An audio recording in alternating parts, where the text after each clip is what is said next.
Hello everyone, it's History Behind the Warrior, and welcome back to yet another Mortal Kombat 1 video. With us still coming off the events of Chaos Reigns, one of the biggest topics that has come out of it all has been the very controversial inclusion of the Multiverse, as well as its ramifications on the overall MK mythos. Because whilst it does open up the canon, the monkey's paw of such a creative decision has led to quite a negative reception from the fandom, and understandably so for a number of different reasons. So in today's video, I'm actually gonna break it down and analyze what works with the multiverse as well as what doesn't, touching on convoluted issues that do affect the canon, as well as exterior contributing factors that has led to such a reception. Because I definitely do feel like there's a bunch of reasons why there has been such enormous blowback to it. But just before we do jump into things, as always, you know what to do, guys. If you like what we do here and want to see more, please do feel free to subscribe, but most importantly, it would go a very long way for the channel if you could give this video a thumbs up. It's a small thing, but does push the channel in the right way in the algorithm.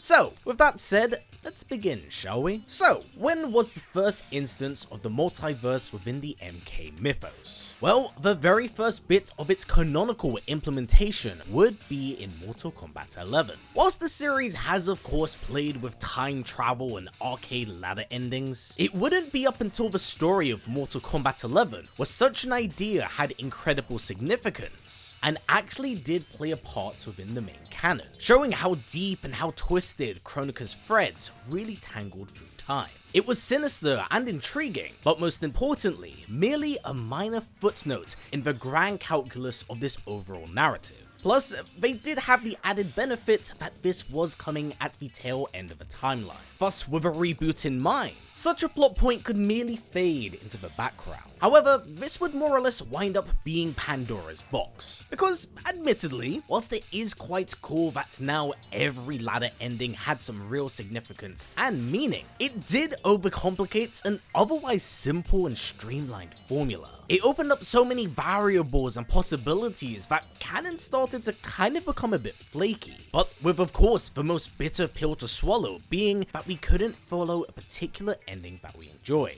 It's a double-edged blade, and whilst I say it's an interesting concept, time travel is arguably the furthest the series should have ever gone in that direction. Even so, there is a distinct difference in how the multiverse angle is handled from 11 to 1. 11 has it so it's a fleeting passing moment of narrative significance, whereas 11 has it actively interfering with the main plot, detracting from an otherwise very isolated, streamlined and focused plot. Say what you will about the newer iterations of characters, but it's quite safe to say that right out the gate, almost everyone unanimously agrees that the first 9 chapters of the story are very compelling, which made the whole multiverse arc and subplot that much more jarring, as it detracted from both the quality and the direction of which this new foundation had been forged upon. I mean, hell, it was even advertised as a fresh new slate, not burdened nor tied to the foundation of the past. Say what you will about the quality of Chaos Reigns, but at least it was very transparent with what it was about, even if the ground laid beneath it was very flawed in design. So this brings us onto another persisting issue, and that is timeline variance. And look, this is actually something I myself do have an issue with. You see, to me in the MK universe, I'm not a fan of legacy characters, ones that are designed to fill in a role of a predecessor without adding anything new to the formula. It makes it very unfair for the new character, whilst also placing an unfair burden on their shoulders. There's only been very few instances where this has worked.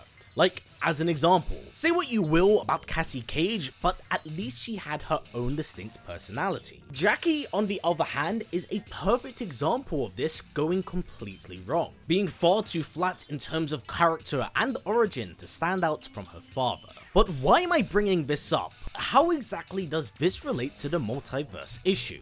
Well, this is largely the same perspective I do actually share with Multiverse Variance, because there's a ton of issues that do come into play when it comes to the MK mythos. First and foremost, the importance and significance of characters. You see, once you open up the floodgates of having a multitude of different variants of the same character, you do effectively water down just how unique they are to the universe. Like, Liu Kang narratively is written as the Chosen One, but if you introduce 50 other versions of the same character interwoven within the same narrative, that Chosen One title doesn't quite feel as significant anymore, does it? It feels watered down and less important. And this issue isn't exclusive to that of Liu. Having multiple versions and variants of characters can really rip away character individuality, especially if they are not handled well. I think a good example of this difference is the contrast between Hanzo and Takeda, as well as Sub-Zero and Frost. Takeda's sense of character, individuality, and personality allows him to stand on his own legs out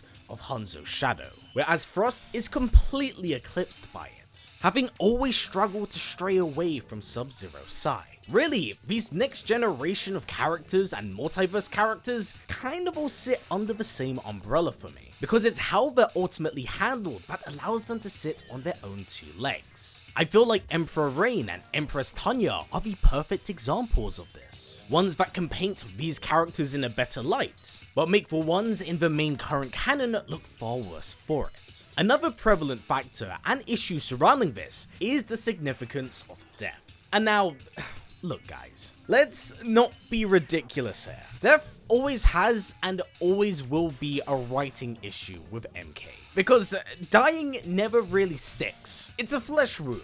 But one worrying issue that has surfaced from the multiverse story is that people are worried that timeline variants will simply stroll in and replace a dead character now, thus replacing them whilst also being able to retain the status of dead.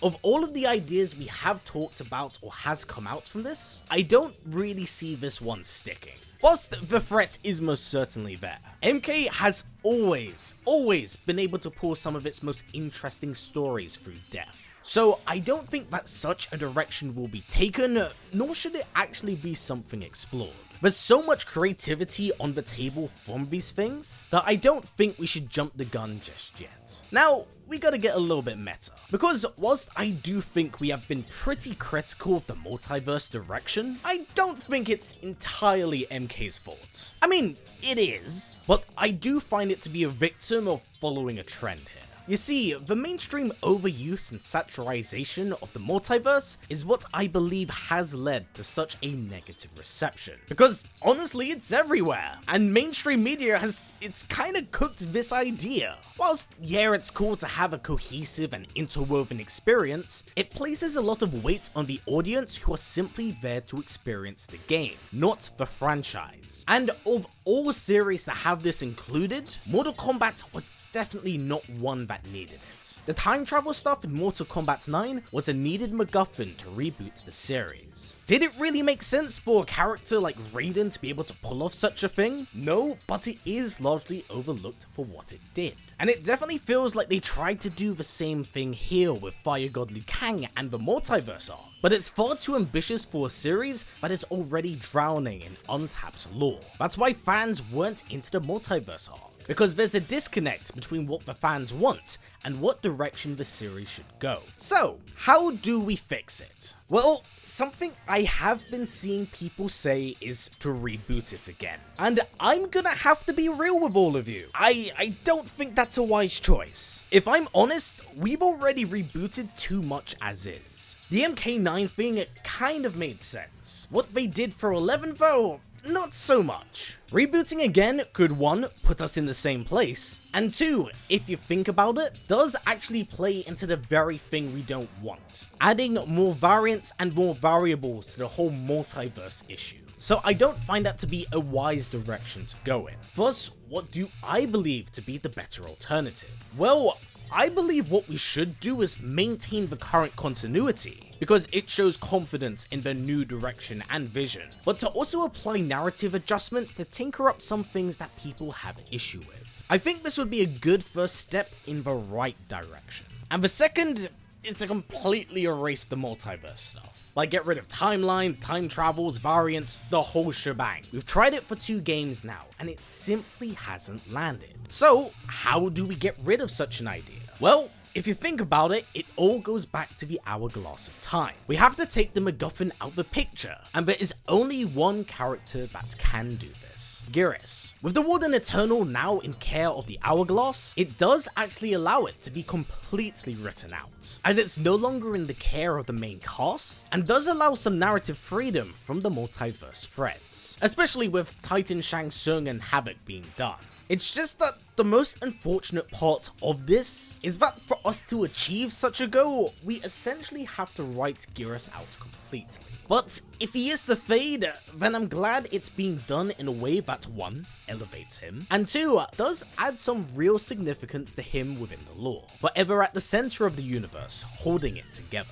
I think that this is what really needs to be done in order to kind of course correct Mortal Kombat 1's direction. Because whilst I do think the multiverse stuff did add some interesting things conceptually, in terms of what it did to the narrative, it's kind of like throwing spaghetti into a fan. It's all over the place and it's just an absolute mess. So with that said, everyone, what are your own personal thoughts and feelings on the whole multiverse arc?